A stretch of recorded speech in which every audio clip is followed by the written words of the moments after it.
Here's a video with a few techniques and tips that you might find useful as you go through your yoga practice. So we spend a fair bit of time in postures or shapes with the body that you might not be familiar with. It can show us tight areas or areas where we're feeling a little bit restricted. So what could be really helpful are tools. Here are some tools: yoga block, blanket. You can use a towel, you can use books instead of these tools. So first thing, we sit cross-legged, which isn't comfortable for lots of people.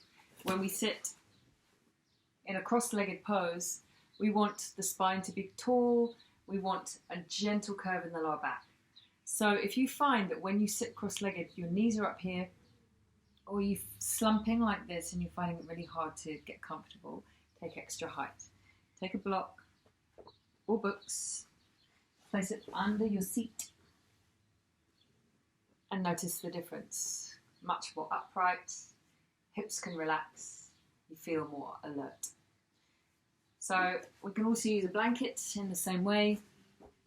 Just roll it up like so, and that gives you a little bit of extra height, or indeed a towel. Here are some more tips. This is child pose. Toes are together, knees are wide, walking the arms forward, arms at shoulder width or wider, forehead to the floor. So you can see the spine is long, sitting back on the heels. For some people this is uncomfortable. If knees are tight or tender, or hips or lower back, you might be up here a little bit. If so, when you come down, forehead down. If you find you can't put your forehead on the floor, make fists with your hands like so, and rest your forehead on your fists, or use a block. The main thing is that you can support the head and you're not hanging in the air. Child pose.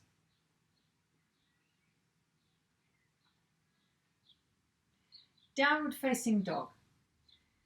Hands are shoulder width apart. Walk the knees back.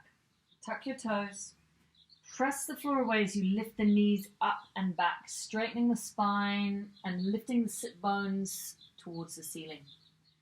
Start to extend the heels down. Don't worry if you can't touch the heels to the floor. Lots of people worry about this. It's really common not to be able to. Check your feet are hip width apart. And if you need to, if your spine is rounded, bend your knees.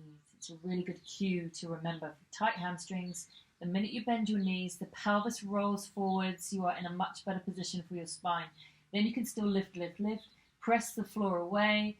Engage the knuckles, so press your knuckles down, your thumbs, press the weight into the floor and lift out of the wrists, and draw your heart towards your thighs.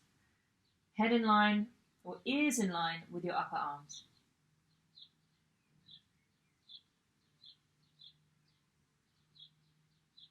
So remember, hands shoulder width apart, come forward, place them on your mat.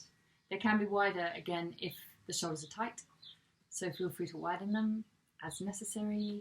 Really important here. So lots of people find in yoga that when we weight bear on the hands, it's a little bit strenuous on the wrists, for sure, because we don't often balance on our hands in life.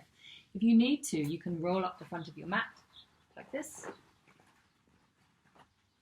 And then when you do weight bearing, or take a blanket as well, when you weight bear, have it under the hand so that you're on a slight angle. That means that the weight is not going to go into the wrist joint.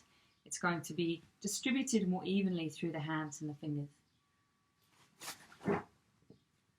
Hands shoulder width, tucking toes, pressing the floor away as you lift, lift, lift, up and back, straighten the legs, and down dog.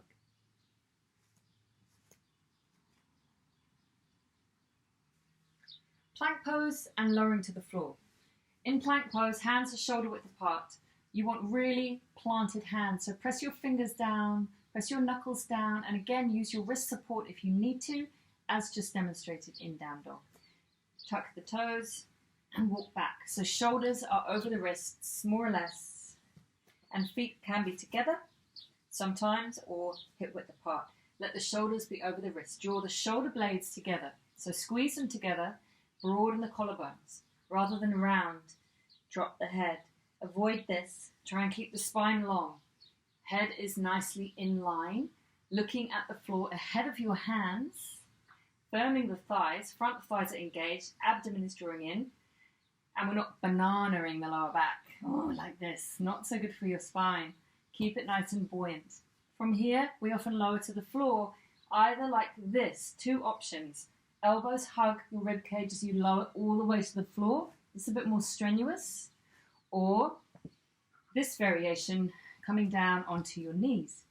Plank, half plank, and lower down.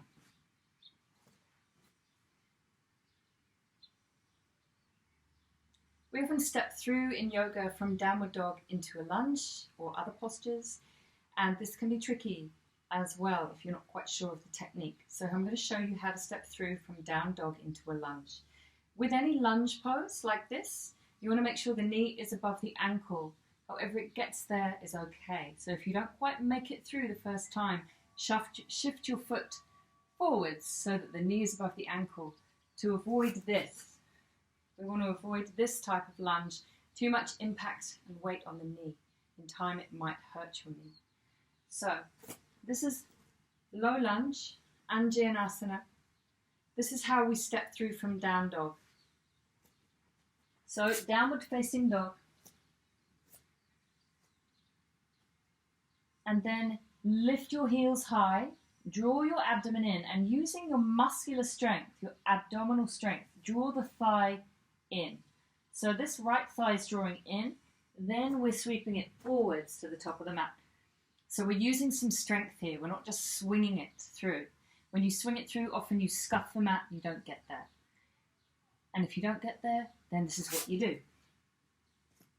If you still try and you can't quite get there, draw the knee in, get to here, lower down, use your hand and arrive into your low lunge. Perfect. Try both sides. Cobra pose is a spinal extension or a back bend, and we come into this quite regularly through sun salutations. So here's how you come into it safely, and here's what to focus on. From lying down on your front, your hands slide back, so your fingertips are in line with the tops of your shoulders. Otherwise, when you come up, if your hands are too far forwards, your chest is kind of restricted. You can't get that expansive feeling because your hands are sort of in the way. You can't bend back as much. So draw the hands back underneath the shoulders, hug the elbows in. Rest the forehead on the floor for now. And then focus on the legs. Extend one leg back and the other leg back. So you're lengthening the legs away from the pelvis. And then squeeze your glutes just a little bit, the buttock muscles. Press your pubic bone into the floor. So you're anchoring the lower body. Legs are slightly engaged, so you're firming the thighs. And then you're ready to really make this the main focus of this pose, which is a back bend, thoracic spine. Keep the legs and pelvis anchored. Inhale as you come up, minimal weight into the hands. Use your back muscles and peel the chest off the floor. As you can see, shoulders draw back, chin is neutral. You can lift the chin slightly if your neck doesn't feel tight. And you feel this really quite strongly in the upper back. Okay, so keep your lower back safe by grounding the lower body, pelvis and glutes are on and engaged. And exhale, release back.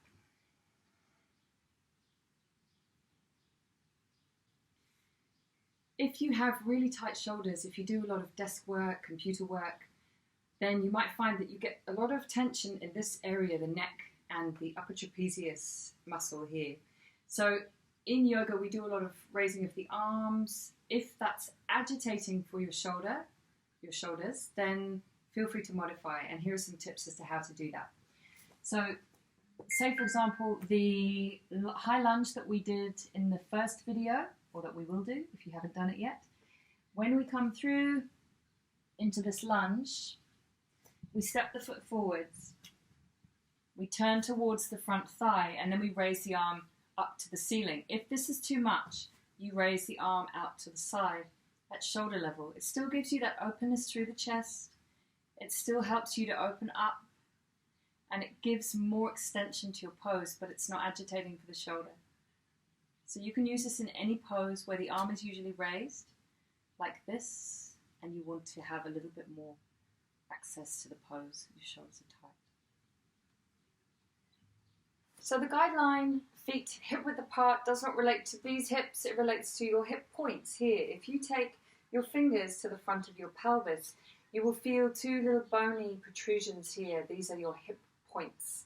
And when we say in yoga, in many standing postures, standing with the feet hip width apart, this is what we're referring to. So you basically use this as a guideline to have the feet more or less in line, rather than standing like this. In some postures we do. But generally, if you're guided, hip width apart means this. Drawing a line from your hip points down into the center of the feet. Another cue that we can also hear quite a lot in yoga is in standing postures, tailbone down, pubic bone up. So let me give you a demonstration of what this actually means. If I turn sideways, feet hip width apart. When you come up to standing, and as you move more and more into yoga, you will become better at noticing your posture, at correcting your posture, and you'll feel more aligned in your body. So often when people stand, they come up to standing, they hyperextend the knees, so they lock the knees. You can see I'm doing this now.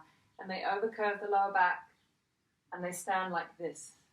So this isn't so good for your spine or for your joints.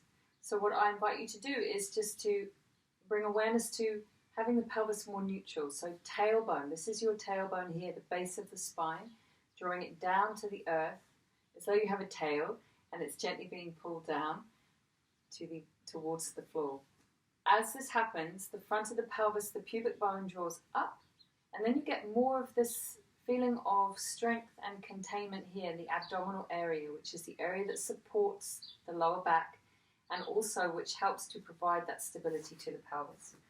So, tailbone draws down, pubic bone up, abdomen is engaged, knees are soft, so just a micro bend in the knees. From this to this, it helps also with the pelvic positioning. Then from here, shoulders draw back, and we stand tall, head in line with the pelvis. Beautiful. One last tip, which might be useful, is in terms of the feet. We talk about flexion and dorsiflexion. You can see my feet here are dorsiflex. This means there is a 90-degree angle between the top of the foot and the shin.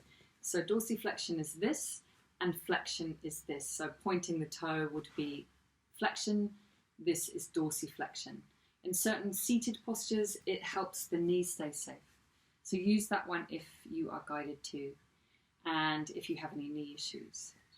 So at any stage during the videos and during your yoga practice, if you have any other questions, if anything isn't clear, please feel free to reach out and I will do my best to answer any questions that you have and clarify any issues or anything that isn't clear. Thanks so much. Namaste.